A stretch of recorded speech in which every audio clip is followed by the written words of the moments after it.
A'udzu billahi minasyaitonir rajim. Bismillahirrahmanirrahim. Pelajaran ke-7, Tayammum. Pelajaran ke-7 akan kita bicarakan dan kita bahas tentang tayammum. Arti tayammum ialah memakai tanah bersih yang berdebu, disapukan ke muka dan dua tangan, pengganti wudu atau mandi. Arti tayammum, tak pakai tanah yang bersih dan tanah yang bermeabe. Tak sapu bak muka ngen bak dua tangan. Tayammum tersebut ganto daripada wudu ataupun ganto daripada mano. Tok bak muka ngen bak jero tu guys. Mano lagi kan wudu, ganto wudu lagi atau mano lagi. Yang menyebabkan bertayamum. Sebab-sebab ni kitanya payah tatamuk. Pakai. 1. Berhalangan memakai air sebab sakit. Hanjit kenang i. Apabila kenang i sakit deh jid mudarat tubuh tu. Nyalik tayo ka pakai tayammum. Tu dah sembahyang. Yang kedua, tak ada air, hanai. Lumur dah start hanai. Syarat bertayamum.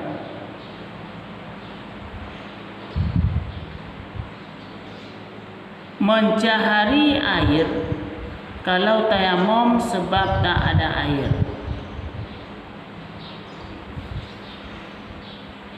2. Masuk waktu sembahyang. Yang ketiga, tanah bersih lagi berdebu. Yang adalah syarat tayamum. Kemudianlah fardu tayamum. 1. Berniat. Yang kedua, menyapu muka. Sama lagi niat wudu. Sengaja long niat tayamum. Saja long niat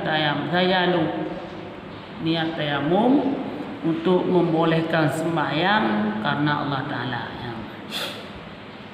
Yang kedua, menyapu muka. Yang ketiga, menyapu dua tangan serta siku. Yang keempat, melakukan pukulan 2 kali. 5 tertib. Sunat bertayamum ialah membaca Bismillahirrahmanirrahim. Yang kedua, mendahulukan kanan daripada kiri. Yang ketiga,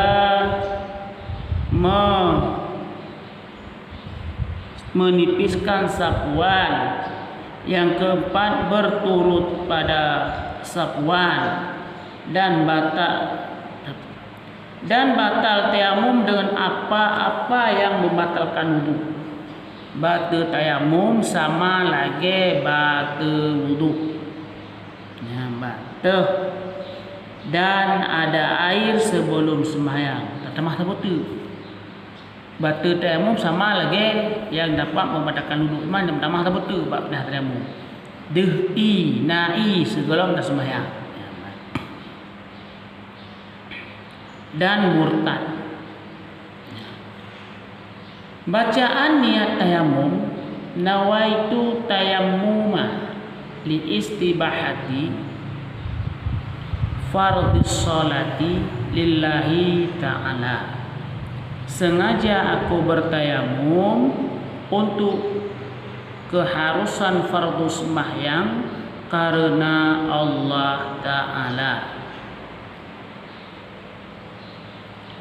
Dan satu tayamum hanya boleh untuk satu sembahyang fardu dan boleh untuk beberapa sembahyang sunat. Siga tayamum yang jita sembahyang perle cuma siga perle siga temom, siga perle siga temom. Maya sembahyang sunat tiga tadi amu beribe rakaat je sembahyang sunat, nyan perbedaan je. Wallahu a'lam bissawab.